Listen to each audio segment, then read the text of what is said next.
còn bạn ba video cho mà nó bóng ôn ai thì đang ngay thành nhung của xa nó cũng bóng tại nơi cái lạnh na hai bộ nhung mình cũng nòng ấy kì có bàn tay á sắp nhung vậy sẵn thời ấy nó bây giờยังสมัครchất này lôi tinh là bỏ ai muối lưu taแต่ละbỏ năng dương trời cá rồi còn dương chọn bàn có bàn tay mình sầm nụ muối xua tha hay ấy ban chỉ lực nước bộ dươngสมัครchất tinh spike trứng brand mặt mình nóคือ brand Veja จึงทำพัฒนาในក្នុងវីដេអូហ្នឹងគឺខ្ញុំមានគោលបំណងមួយចង់មកប្រាប់បងប្អូនទាំងអស់គ្នាអំពីអត្ថប្រយោជន៍របស់ស្បែកជើង brand មួយហ្នឹងចឹងនៅថ្ងៃដែលពួកយើងបានទៅទិញហ្នឹងគឺទាំងបុគ្គលិកក៏ដូចជាបងខ្ញុំហ្នឹងគាត់បានប្រាប់ខ្ញុំបន្ថែមនៅកន្លែងលក់ហ្នឹងគឺគាត់និយាយថាតាមពិតទៅស្បែកជើង Veja ហ្នឹងម៉ាក់ Veja ហ្នឹងគឺ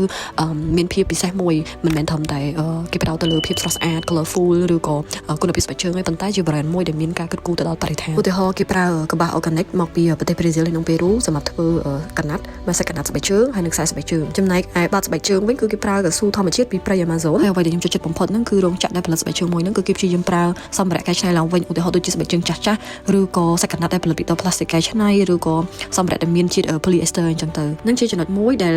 ក្រុមហ៊ុនបានចូលរួមជួយកាត់បន្ថយកាកសំណល់ហើយចំណុចមួយទៀតដែលខ្ញុំចង់បញ្ជាក់ហ្នឹងគឺស្បែកជើងហ្នឹងគឺអត់បានផលិតនៅក្នុងប្រទេសបារាំងទេតាមពិតទៅម៉ាក់ Veja ហ្នឹងគឺផលិតរោងចក្រគឺផលិតនៅប្រទេសប្រេស៊ីលហើយនិងប៉ូទុយហ្គាល់ហើយគឺគេដឹកជញ្ជូនមកលក់នៅប្រទេសបារាំងបងប្អូន brand ស្បែកជើងមួយហ្នឹងធ្វើឲ្យខ្ញុំមានភាពចម្លែកចិត្តមួយបើសិនជាយើងមើលទៅនឹងភ្នែកគឺអត់ស្អាតទេប៉ុន្តែបើសិនជាបងប្អូនយកមកលពាក់នឹងជើងគឺឃើញស្អាតប្លែកហ្មងអញ្ចឹងហើយពីដំបូងគឺគាត់ថាតើគ្រួសារខ្ញុំឯងដែលយកតែដល់ពេលបងគាត់មើលចុះមើលឡើងគាត់យកបានម្នាក់មកគូដែរចឹងលើកនេះពួកយើងចំណាយលុយទិញរបស់រៀងថ្លៃបន្តិចក៏ពិតមែនក៏ប៉ុន្តែពួកយើងបានរបស់ដែលល្អមានគុណភាពស្អាតហើយយើងបានចូលរួមគិតគូរដល់បរិស្ថានទៀត